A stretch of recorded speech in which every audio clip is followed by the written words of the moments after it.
The sun was still high when we pulled into the Walmart lot, heat shimmering off the cracked pavement. I remember the smell of distant fried food and the sound of shopping carts scraping together, metal on metal, echoing through the air.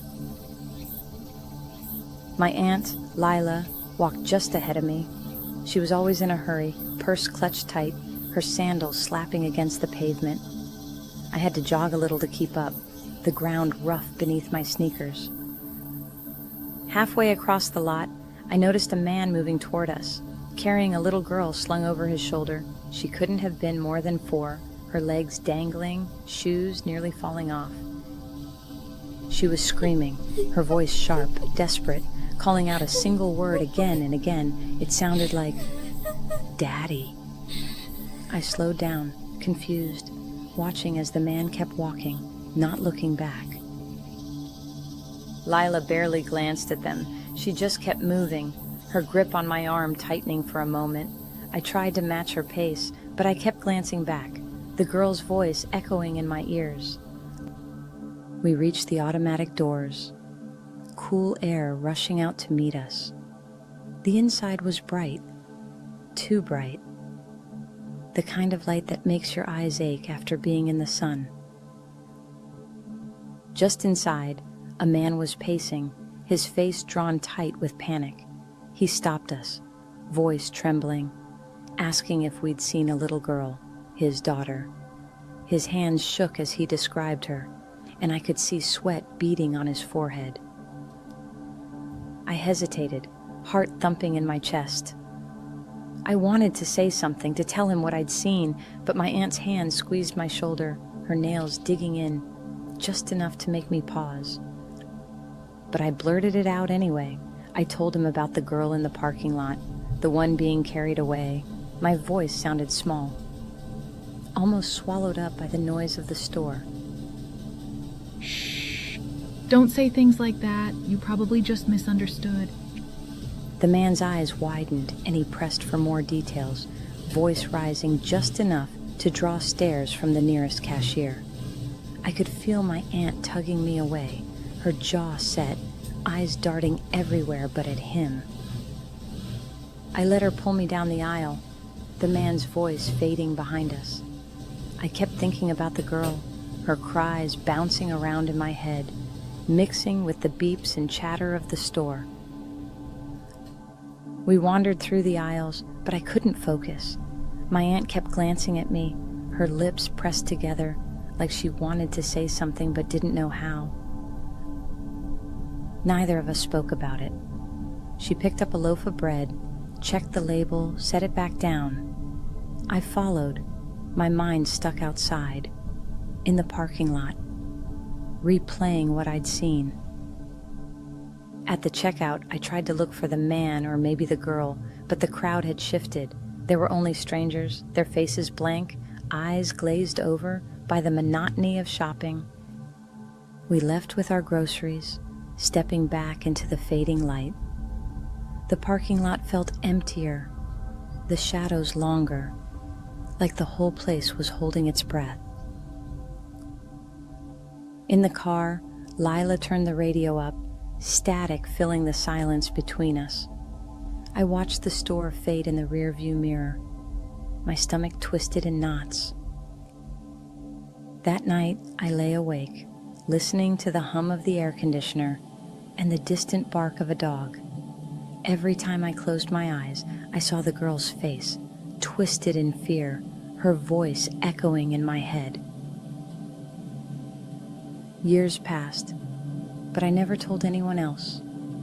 Not my mom, not my friends, only my husband. Once, late at night, when the memory pressed too hard to keep inside. I never asked Lila about it as an adult. I guess I was afraid of what she'd say, if she even remembered. Maybe she'd tell me it was nothing, just a misunderstanding. Or maybe she'd say nothing at all. Sometimes, when I'm in a parking lot, I catch myself searching for something out of place. A sound, a shadow, a flash of panic in someone's eyes. I wonder if the man ever found his daughter, or if her cries, still hang in the air, unheard. The world moves on, and the parking lot fills and empties day after day. But some echoes never really fade. They just wait, quiet, beneath the surface, for someone to remember.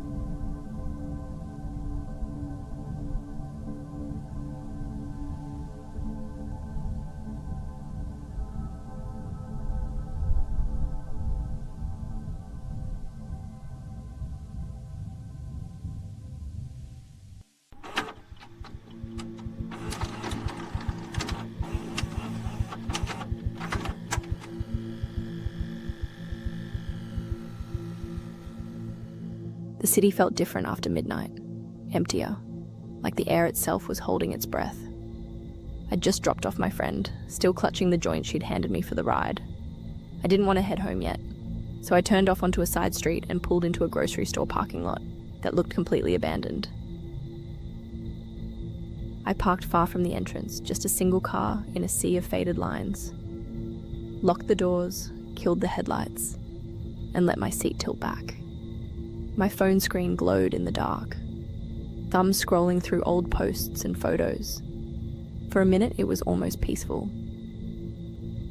I turned the music down low, some old R&B, nothing that would draw attention. My mind started to slow, thoughts drifting. The lot was so quiet that even the softest bass seemed too loud. I could hear my own breathing, the faint tick of the engine cooling. The overhead lights kept flickering, sometimes buzzing, but mostly it was just me and the stillness. I remember thinking, this is what quiet really feels like. No traffic, no voices, just the kind of silence that gets under your skin. That's when something shifted. I couldn't say why, but I suddenly felt like I should look up, like I was being watched. My chest got tight, breath catching for a moment. I sat up, phone forgotten in my lap. I started scanning the lot, first out the driver's side window, just rows and rows of empty spaces. The building loomed in the distance, its windows blacked out. I didn't see anything moving, but my skin prickled all over. I turned to the right just to be sure. That's when I saw him. There was a guy, already halfway across the lot, walking straight toward my car. Not wandering, not lost, just coming right at me. For a second, I just froze. He wasn't running, but he wasn't hesitating either. He moved like he knew exactly where I was parked, like he'd been watching me the whole time. My hands started shaking before I even realized it. He got close, way too close. I could see the shape of his jacket, the way his shoulders hunched as he closed the distance. I snapped out of it just as he reached out for my door handle. My hand flew to the gear shift. Reverse, then I stomped the gas. The tires screeched so loud it felt like they'd tear off, and the car jerked back, almost clipping him. The world narrowed to the sound of rubber and my own pulse. When I stopped, just for a second, I looked right at him through the glass. He didn't look startled, not even a little. His eyes were flat, empty, like he'd already decided what he was going to do. I didn't wait for him to move. I threw the car into drive and peeled out, flying past him. My hands were shaking so bad I could barely grip the wheel, legs numb all the way home. I took the longest, messiest route home, doubling back, cutting through side streets, checking my mirrors every block. I kept expecting to see headlights behind me, but there was nothing. Just the empty roads and the sound of my own heart. When I finally pulled into my driveway, I just sat there for a while. My fingers were still trembling, and my chest ached from holding my breath so long. I kept picturing his face, how calm he looked, how sure.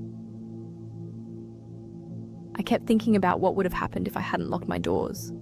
If I'd been slower or just a little less careful. The thought made my skin crawl all over again. Now, whenever I pass that lot, I feel a little colder. I still don't know what he wanted or how he found me, but I know I won't ever sit alone in a dark parking lot again, not if I can help it.